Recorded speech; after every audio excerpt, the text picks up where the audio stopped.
안녕하세요. 콘스탄트 김의 티스와 함께 절세 이야기. 이번 시간에는요, 세금 폭탄 시대 향후 대책은에 대해서 알아보도록 하겠습니다. 근 2, 3년 전부터 세금 폭탄 시대라고 해도 과언이 아닐 정도로 많은 세금 인상이 있었습니다. 한번 알아볼까요? 법인세 같은 경우에는요, 2억 원 이하는 11%입니다. 주민세까지 포함해서. 그리고 대부분은 22%를 부과했습니다만은 그 3천억 이상의 순이익이 나는 기업들, 뭐 삼성전자나 유수한 어떤 그 수출업체들이죠. 그 기업들은요, 주민세까지 포함해서 27.5%까지 현재 부과를 하고 있습니다. 소득세 같은 경우에는요, 그 5억 원 초과인 경우에는 46.2% 주민세까지 포함입니다. 를 부과하고 있습니다. 양도소득세 또한요, 부동산을 양도하는 경우가 주로 되겠습니다만은요, 부동산 같은 경우에는 일반세율도 그 46.2%까지 세금을 내야 되는데요. 서울 지역에 예를 들어서 1세대 2주택이다. 그러면 10%를 더 추가로 부담합니다. 따라서 최고 구간은요, 52%가 되고 주민세까지 합치면 57.2% 세금을 부담해야 됩니다. 뭐 가히 뭐 징벌적 세금이 엄청나죠. 그러나 더 놀라운 것은 1세대 3주택인 경우에는요. 플러스 20%의 징벌적 세금을 더 부과합니다. 따라서 주민세까지 포함해서 68.2%의 세금을 부과한다는 것이죠. 놀랍습니다. 이것은. 자, 그 다음에 대주주가 주식을 양도할 때 내는 양도소득세가 있거든요. 이런 경우에는요, 과거에는 일반적으로 중소기업은 11% 정도 냈습니다. 주민세까지 포함해서. 그것이 지금은요, 그 27.5%까지 세금을 냅니다. 물론 3억 원 초과인 경우가 되겠는데요. 굉장히 가파른 속도로 증가하고 있다는 것이죠. 상속세 같은 경우는 이미 세계 최고 수준입니다. 50%거든요. 이웃나라 일본이 55%지만 그 나라랑 좀 다릅니다. 그 나라는 유산취득세 방식이라서 개별과세라서 누진과세 효과가 별로 없고요. 우리는 누진과세입니다. 그래서 유산세 방식이라서. 그래서 우리가 훨씬 더 높다고 볼 수 있는데 거기다 더불어서 대주주가 보유한 주식을 상속할 때는요. 20%를 더 추가로 더 붙습니다. 할증률이 더 붙겠죠. 그래서 최고 50%가 아니라 50%에 20%, 60%까지 세금을 정말로 무시무시하게 부과하고 있습니다. 그 다음에 더 중요한 게 있습니다. 우리 저기 부동산 가지고 있잖아요. 부동산을 많이 갖고 계신 분도 있고 사는 집만 갖고 계신 분도 있지만요. 부동산의 평가, 공시지가 평가, 공시가격 평가가 매년 폭등한다는 것입니다. 뭐 공시지가 같은 경우요. 많은 데는 1년에 100%가 폭등하고 있고요. 공시가격 다가구 주택 같은 경우 강남 지역은요. 한 해에 200%가 넘게 폭등하고 있고요. 전반적으로 평균적으로 봐도요. 10에서 20, 30 40%는 기본적으로 폭등하고 있습니다.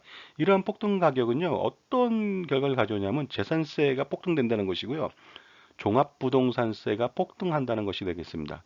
서울 지역의 아파트 두 채 가지신 분이요, 2019년도에 그 종합부동산세를 4천만 원 정도 냈습니다. 놀랍죠? 근데 2020년도에는 7천만 원 정도가 되더라고요.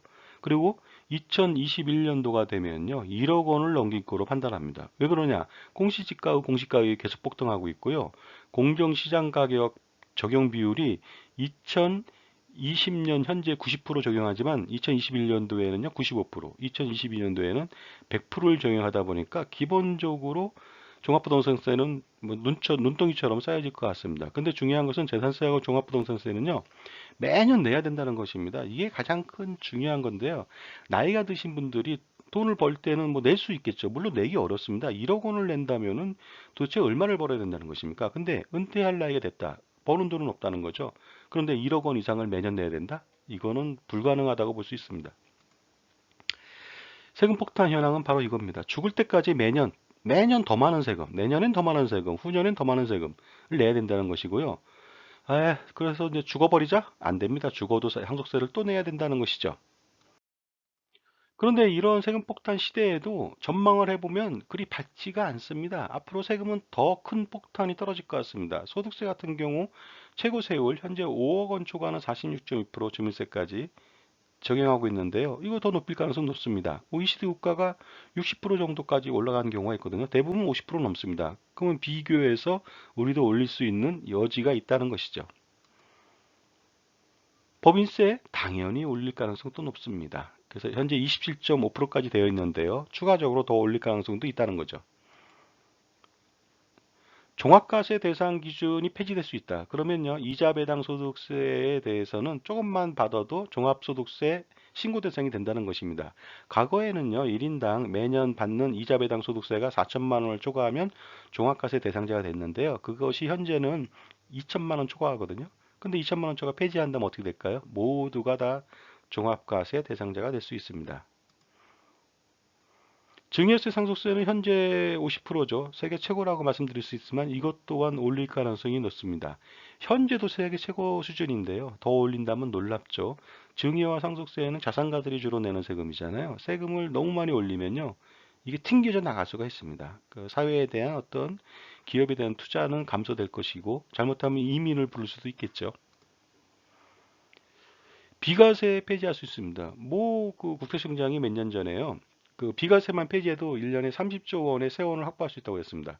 얼마나 놀라운 어떤 내용입니까? 비과세만 폐지, 이건 혜택이거든요. 세금이 아니고. 혜택을 폐지함으로써 30조 원의 실탄을 가질 수 있다. 아, 분명히 손을 댈 수 있다는 거죠. 그다음에 부가가치세. 이게 지금 우리나라는 그냥 갑자기 10%로 올렸거든요. 부과했거든요.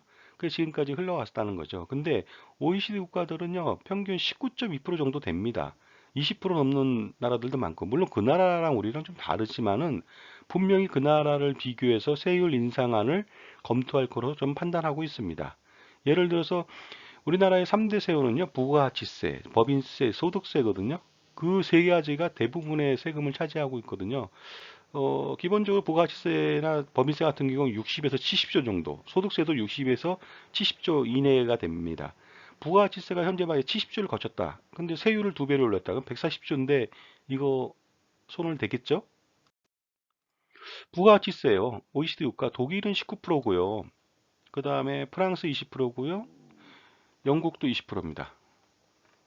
OECD 평균이 19.2%라는 거죠. 우린 10%인데. 그러나 그 나라하고 우리나라는 사정이 좀 다르죠.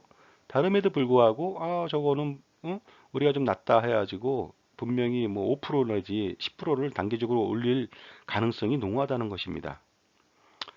부가가치 더 내도 된다는 논리를 가지고 있어요. 하지만 뭐 일본도 과거에는요, 불과 몇 년 전만 해도 5%였습니다. 소비세가. 그러나 뭐 조금 전에 몇 년 전에 8%를 올렸다가 그 2019년도에 10%를 올렸거든요. 그로 인해서 일본 경제가 약간 휘청하는 그런 위기를 맞이하고 있습니다. 미국 같은 경우는 소비세 인상을 그다지 많이 생각하지 않는 것 같아요. 과거로부터 지금까지 연방 국가다 보니까요. 그 주별로 다 다르게 돼 있지만 보통 6에서 7% 정도 수준으로 굉장히 비교적 낮다는 것이죠. 그래서 부가가치세를 굳이 손을 낸다면은 이것은 뭐냐면요. 국민 개세가 됩니다. 국민 모두가 내는 세금이라는 소리예요. 그래서 어린아이가 먹는 짜장면도 부가가치세가 붙고요. 그 돈 많은 사람이 모피코트를 입어도 부가가치세가 붙을 수가 있습니다. 물론 특별소비세로 20%가 더 붙겠지만요. 그래서 많이 사용하는 부자가 더 낼 수는 있습니다. 예? 그렇지만은 전반적으로 전부 다 내야 된다는 것이죠. 소비만 하는. 그러다 보니까 이것은 인상안을 가지고서 서로 얘기한다면 굉장히 큰 국민 경제에 타격이 올 수가 있습니다. 비과세 폐지 뭐 얼마 전에도요. 그 2019년도죠. 그 뭐 경제관료가 무슨 그 자기 사이트에다 올려놨잖아요. 그 자기 그 부 사이트에다가 1세대 1주택 양도세 비과세에 대한 어떤 설문조사를 하겠다고 올렸는데 물론 이제 하루 만에 내리는 해프닝으로 끝났습니다만 이거 의도가 있다는 거 아니겠습니까? 1세대 1주택은 전부 다 세금을 내지 않습니다. 1세대 1주택 9억 원 초과되는 고가주택에 대해서는 세금을 좀 내지만 그것도 그다지 내진 않거든요. 국민 대부분이 1세대 1주택을 가지고 있단 말이에요. 근데 그 사람도 세금을 낸다? 국민 개세 시대가 왔다는 것이죠. 그 다음에 재반 비과세 전부 다 특혜니까 폐지하자 이렇게 말하면 할 말 없는 거죠. 근데 대표적인 비과세로서요. 보험 비과세 같은 경우는 월 300만 원까지 내는 건 비과세인데요. 그거 말고 종신형 연금보험 같은 경우는요. 월 3억을 내도 비과세입니다. 현재. 물론 이제 조건들이 있지만 그 조건은 그렇게 어렵진 않습니다. 따라서 이렇게 무제한적인 비과세들 아니면 300만 원까지 비과세니 뭐니 이런 것들 폐지한다면은 재정 확보가 바로 되다 보니까 세율 인상보다 국민적 저항도 별로 없을지도 모릅니다. 그러니까 비과세 반드시 폐지될 가능성이 높다고 볼 수 있습니다. 상속세는 뭐 세율이 현재 세계 최고 50%고 대주주인 경우 60%까지 돼 있고 유산세 방식이라서 누진과세를 한다는 거잖아요. 이미 세계 최고입니다. 근데 이거 60% 올릴지 일반적으로 65% 올릴지 그건 아무도 장담 못 합니다. 예전에 그 상속세가 75%였어요. 우리나라도 1970년대에요. 뭐 그걸 생각해 갖고 다시 75%갈 수도 있다? 뭐 예측하지 못할 건 아니라고 볼 수 있습니다. 정말로 요람에서 무덤까지 전부 다 세금으로 그냥 둘러싸여 있습니다. 돈을 벌면 소득세라고 해서 버는 돈의 50% 내야 되죠. 돈을 쓰면 소비세라고 해서 현재 10%지만 잘못하면 20%를 낼 수도 있습니다. 돈 버는 것보다 쓰는데 세금이 더 많을 수가 있어요. 왜냐하면 버는 것보다 소비가 더 많거든요.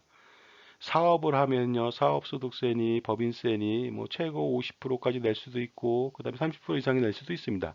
부동산을 보유하면 재산세니 종부세는 내게 되는데 이것이 부동산 그 평가 가격이 계속적으로 평가가 폭등하다 보니까요. 매년 올해 말고 내년, 후년 지속적으로 그냥 체증한다는 것이 문제가 되겠습니다. 부동산을 양도해도 징벌적 세금으로 일반 세율의 10% 플러스라든가 1세대 3주택 같은 경우 플러스 2%에서 최고 68.2%까지 세금을 내야 된다는 거죠. 그 예를 1세대 3주택인데 그 수익이 100이 났습니다. 68.2% 세금을 냅니다. 그래도 좀 남겠죠. 하지만 그 주택을 10년 가졌다고 보겠습니다. 그럼요, 물가 상승률 많지도 안 오른 것이 되고요. 그 집에 들어갔던 모든 비용들이 있지 않습니까? 그 비용 건질 수도 없습니다. 그 이것저것 힘들다고 죽어버리면 어떻게 될까요? 죽으면 또 상속세가 또 기다리고 있습니다.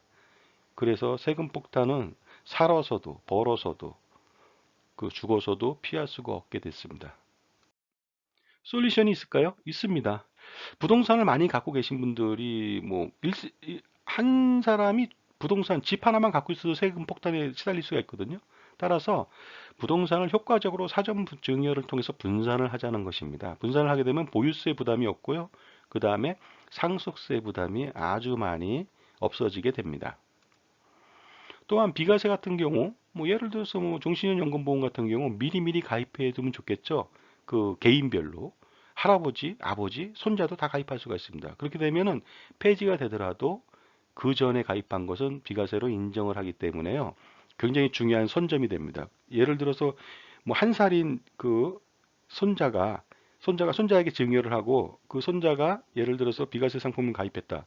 그럼 그 손자는요 무려 100년 이상 살게 된다면 비과세 혜택을 100년 이상 본다는 것이죠. 그러니까 빨리빨리 선점하는 것이 굉장히 중요하다고 볼 수 있습니다. 상속세 또한 앞으로 늘 가능성이 높지만요. 인상할 가능성이 높겠죠. 그러나 늘지 않는다 하더라도 부동산이나 이 재반 평가 방법이 계속적으로 늘고 있어요. 그게 더 폭등하고 있거든요. 그러다 보니까 상속세 부담은 정말로 눈덩이처럼 쌓여져 올 것으로 판단합니다. 그래서 상속세를 미리미리 좀 싸게 만드는 전략들이 좀 필요하다 보니까요. 이러한 솔루션들요.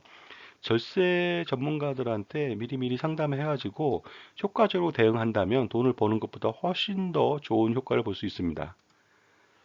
지금 이 세금 폭탄 시대에는요, 투자보다 절세 전략 수립이 더욱 절실한 시기이다 보니까 반드시 장단기 절세 전략을 세워서 충실하게 실행해 나간다면 효과적인 어떤 세금 폭탄 시대에서도 살아남을 수 있는 길이 될 수 있습니다. 자, 지금까지 세금 폭탄 시대 향후 대책에 대해서 알아봤습니다. 콘스탄트 김의 티스와 함께 절세 이야기를 마치겠습니다. 감사합니다.